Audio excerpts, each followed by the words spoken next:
Hello and welcome to this week's episode.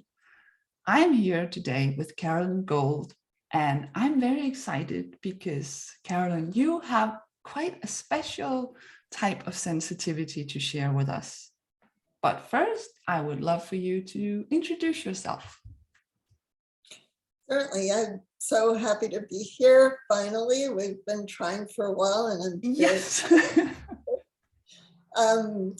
I live in Dallas, Texas, in the States, and I've lived here since 1981.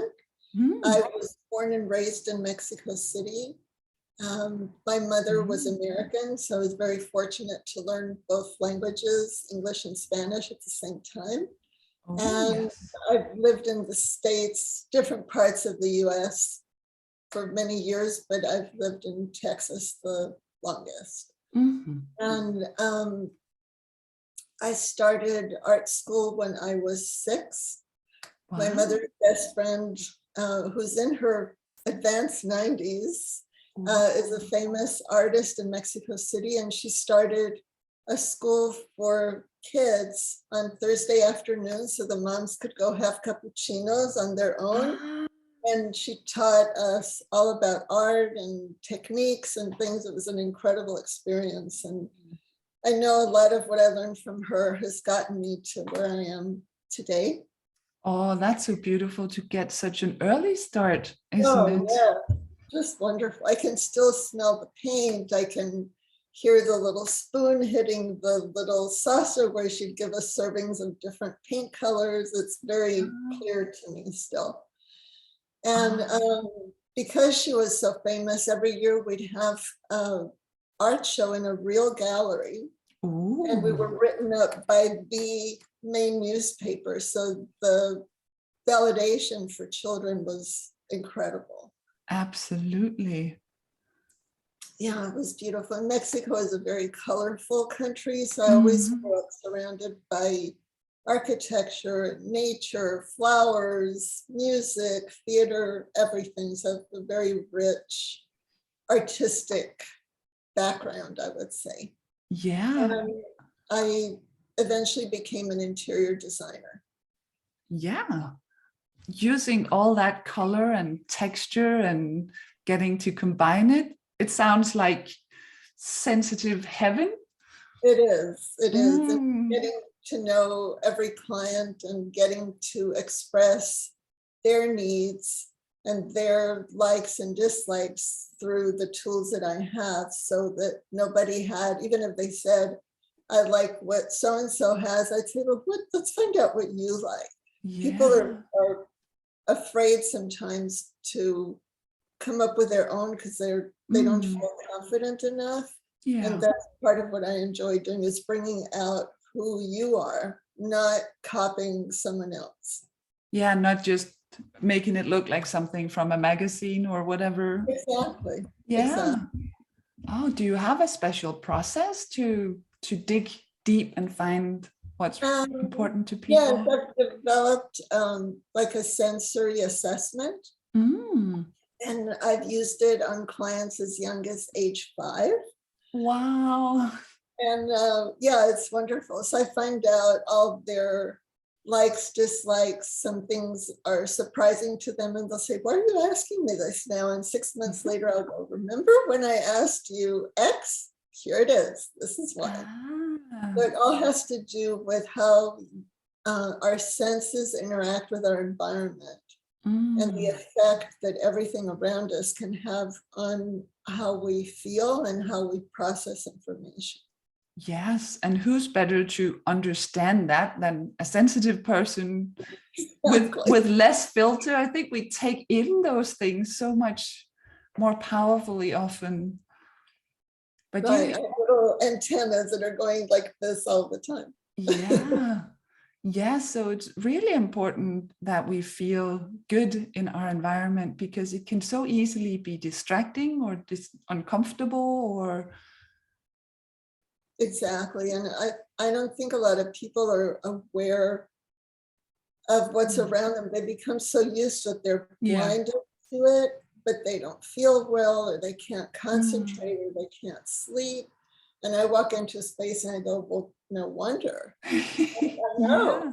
So really my first client, if you will, is the space. I diagnose the space and make corrections to it to help the dweller of the space.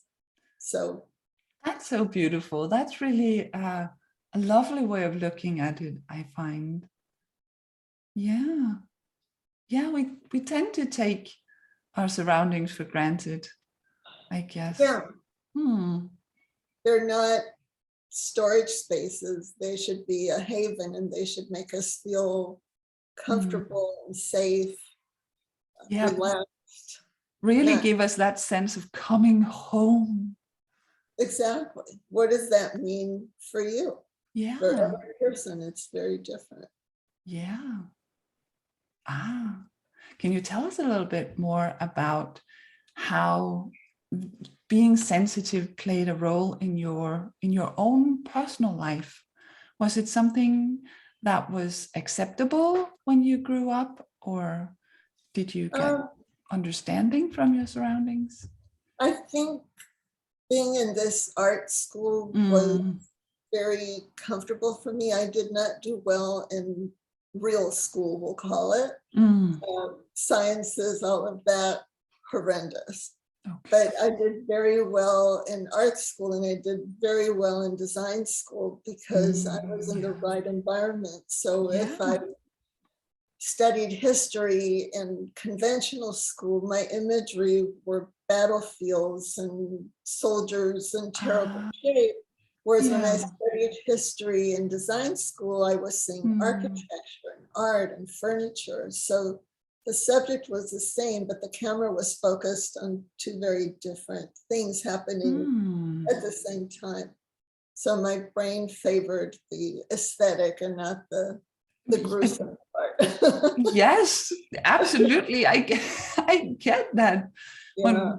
When it's not just words on a page, when we actually see the pictures and almost sense what's going on. Exactly. Yeah. And I think that's where what you were referring to is my special sense. Is I have an interesting neurological gift, I'll call it, called synaesthesia. Yeah. And that's when it's different for people that have it. But the explanation is it's when one sense is stimulated, it stimulates a second, sometimes a third or a fourth, which becomes overwhelming. Yeah. Mine probably, if I close my eyes and think about it, I probably have 1 for 1. Okay. So if I read something, I don't need to see pictures. I will feel it. I'll feel the pain, or I'll smell it or something. So it can either be beautiful and wonderful or very disturbing. If on the beautiful side, if I listen to music, I might see shapes, colors. I can't drive and listen to classical music because I start seeing costumes and architecture. So it's not a very great thing to do. So I listen to talk radio where I may not even be listening, but my mind stays more focused on what I have to do, which is drive safely. Yes. I think it's a good thing to learn about our our gifts and our little quirks. And yeah, absolutely. So a funny story about that very quickly is a friend asked me to pick up some children at school and take them home. And I knew that being children, they were going to be talking in the back seat. And I thought, what am I going to do? Because it's going to be a distraction. Yeah. And I know to calm them, I should play classical music. But if I do that, I'm not going to be a safe driver. So I opted for they were like fighting with each other in the backseat. The minute I turned on the music, complete silence from the kids. And I just drove very slowly and was glad to drop them off. Change the station on the radio. But so it has a very soothing effect. And it was amazing how quickly it helped the kids completely transform, like instantaneously. So Yeah. I like, when I work with kids, I like playing classical music because it puts them in a very different modality. Yeah. Oh, there's so many interesting studies, the Mozart effect and things like that. It really is beautiful. And I think that's one of our gifts as sensitives, that that we can't ignore things as easily as others. So like if we are in an uncomfortable space or messy maybe or whatever, we can't just ignore that. So we have to do something about it. And I sometimes think that maybe that has been, you know, helping change along the way, because for human beings, as long as we can sort of live with status quo, we tend to do that. So sometimes it takes that sense of, oh my God, I can't function in this unless the air quality becomes better, maybe, or sort of working conditions or things like that. Definitely. Yeah. And I love that you have gotten to tap into your senses and your gifts so early on and make a living out of it. I think that's so beautiful. Well, it took a while. And my first Mm. profession was in an international travel agency because I was Mm. bilingual, but it Yeah. was fun meeting people from all over the world. I enjoyed that very much, but there was no art to it. And No. eventually that's when I made the switch to design. Yeah. Um, I enjoyed it, but I thought I have to test drive if I can really do well in design school. So I took a correspondence course while I was a travel agent just to make sure that what I was hoping for was correct. And Yeah. it worked. And then I switched over and went back to design school, and it was wonderful. Yeah. It's so good to find that thing that lights us up and gets us happy out of bed every morning. Exactly. Yeah. I love helping people through colors and shapes, as I say. Yes. That's a wonderful mission to have, and a passion as well. It is. Mm. Have there been any challenges along the way stemming from your sensitivities? I think social, my ability to socialize on a superficial level, which is Mm. so important. Like many of us, most of us, HSPs Mhm. is lacking. I don't Yeah. know how to talk about the weather. I do it just to start a conversation, but that's not really what I want to talk about. I No. want to talk about the color of the light that's coming in and why it makes you Mm. feel better. But I have to start with saying, oh, isn't it a beautiful day today? Yeah. Um, but yeah, superficial Mm. talk is an art in itself, and I've studied it in other people, and I can't get there. I mean, they could talk about the price of tomatoes for an hour and then leave feeling they've made a best friend, and I'm thinking, they've spoken about nothing. Yes. They made a connection. And Yeah. so we would connect at a very different level, and just Mm. have to learn with time that not everybody's going to get you. And Mm. we all try to be gotten and Yeah. liked, and it doesn't always work. And it's tough. I mean, it's not an easy thing, but you just have to keep looking for people in your own tribe. Absolutely. And I think that's my favorite part of doing this podcast, because that's what I get to do every single week. I get to talk to people who I know upfront are sensitive.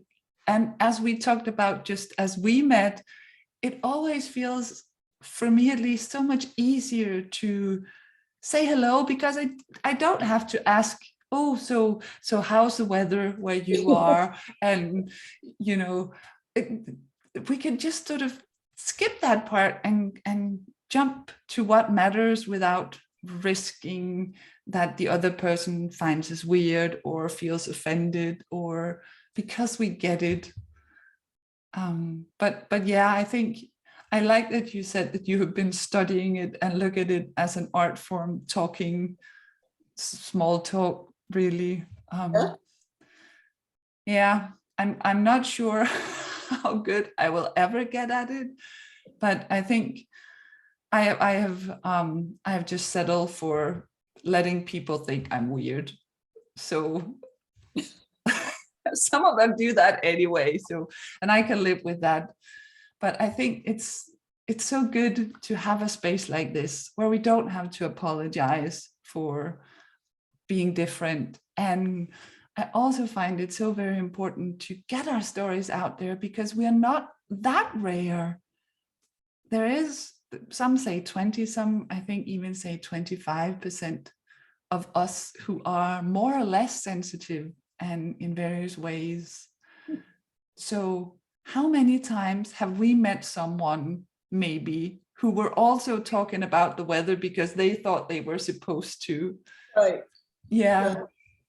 So I think it's so great when you said that, okay, you can mention, oh, what a beautiful day, because then you can segue into look at the light that's coming in. And yeah, I think we can open up those conversations gently, or sort of testing the waters and see if people resonate with it. And I like to think that those who do will feel like they are being seen and heard, and feel comfortable enough to open up and be themselves, even if they're not aware maybe of the official label or title, if you like.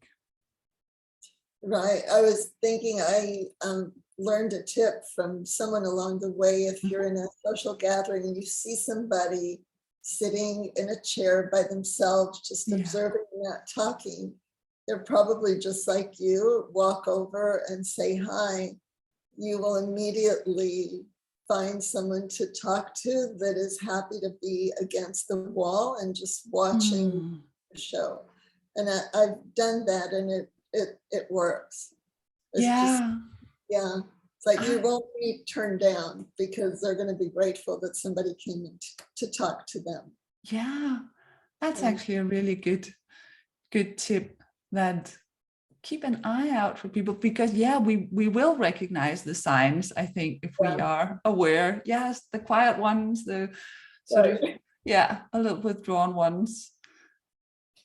That's we do enjoy watching the performance. I don't feel left out. I'm like, sure, go have a good time. I like watching you having a good time. My good time will be very different. Yeah. I've always been happy observing as well, and I think it has served me very well. I think I have, it has helped me learn to see what's going on and connect some dots, because taking a step back has helped me sort of see the bigger picture, maybe a little bit of what's going on between people as well. Absolutely. I'm always connecting dots too. Yes. I tell people I'm a professional dot connector. So. Oh, yes. What a wonderful title. I love that. I love that. Oh, and I would also love to hear what you would like to see the world turn into in the future. If there's anything you would like to change, or a specific legacy you would like to leave. Oh, thank you. That's a lovely question. I think I would like the world to turn down the volume in every respect. Too much visual stimulation, too much sound, too many scents and smells. And there's just, the term is visual noise for everything that goes on around us. Like it's only so much that the brain can take. And that's why I'd like to say my mission in life is to, at least in the space that you're able to control in your home, to either learn or work or relax or anything, that you get to create your own peaceful world, that you can shut out what's going on there. I don't have the power to tell everybody to do what I want them to do, but I can certainly help people who are sensitive, and some people don't even realize how sensitive they are until, you know, we have a conversation and might say, you know, do you sleep well? Are you focused? Are you rested? And it's like, oh, well, let's talk about that. So yeah, I just want to tune it down. And I think what you're saying is that some people might not even be aware that something is off until they experience how things can be. Exactly. The contrast of it. Like, oh, I thought this is how it had to be. No, it doesn't. That's so beautiful. And you get to show that to people in your work. I enjoy doing that. So yeah, I transformed my conventional practice to unconventional. In terms of my approach, the results are wonderful. They're just like our conversation. There's design that talks about the weather, shall we say, and then what I do is a much more profound practice, because it does transform how you function. Oh, that's a powerful one. I really like that. And I promise the listeners that we will put your details, your links in the episode notes so that they can reach out and get some tips on what they might need to feel like they're coming home when they need to. And I also like what you said about this unconventional, and when people think that things have to be in a certain way, but they don't. Do you have any advice or tips or tricks about how we find the courage to not go with how we think things ought to be? I think our bodies are very wise, and they start making noise before our brain makes the connection. So if you're feeling exhausted all the time, if you're not sleeping, if you're in a bad mood, you're not eating in a space where you should be eating, like, do you eat in front of the TV? It's more like symptomatic of why are you sleeping on your sofa? Why aren't you sleeping in your bedroom? Why aren't you having a long meal in your breakfast room by the window with a plant, like where you're sitting now? Let's say that would be beautiful space for all kinds of activities. And it's just, when you hit bottom, as with addictions, it's like, let's just close your eyes, close your ears, just listen to your body. And it's telling you something. It's time to listen and respect what your body's asking for you to do, so that you can feel better and have a much happier life. That is beautiful advice. And I could even feel my shoulders coming down, and nice deep breath. So thank you so much for that. I think we will leave it there and hope that the listeners are listening to their systems and their bodies for what they need to feel good being themselves in their environment. That's beautifully put. Thank you. Thank you so much for being here. I have enjoyed this so very much.